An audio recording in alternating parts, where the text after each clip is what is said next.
జగన్మోహన్ రెడ్డి గారు అరెస్ట్ కావాలి, ఒక్క జగన్మోహన్ రెడ్డి గారు జైలుకు పోవాలి, జగన్మోహన్ రెడ్డి గారు అధికారం సంపాదిస్తే అన్ని ఊళ్ళు దోచుకొని పంచుకొని దాచుకోవాలి, వేలాది ఎకరాలు కొల్లగొట్టాలి.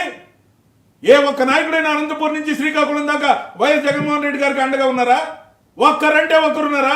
ఏ మీడియా డిబేట్ లో వచ్చే మీలాంటి వాళ్ళు తప్ప, లేకపోతే ఏ కొందరు తప్ప, అసలు మంత్రి పదవులు అనుభవించిన వాళ్ళు, ఉప ముఖ్యమంత్రులుగా పనిచేసిన వాళ్ళు, అనేక శాఖల్లో స్కాములు చేసి దర్జాగా బతుకుతున్న వాళ్ళు ఒక్కరన్నా గొంతు విప్పుతున్నారా? Jaganmohan Reddy one man army sir, one man army అంటే సంపాదిస్తే ఆయన అధికారం వీళ్ళందరూ అనుభవిస్తారు, ఆయన జైలుకు పోతే వీళ్ళు సంతోషిస్తారు, తిరిగి ఆయనకి అధికారం వస్తే అనుభవించడానికి రెడీ అవుతారు.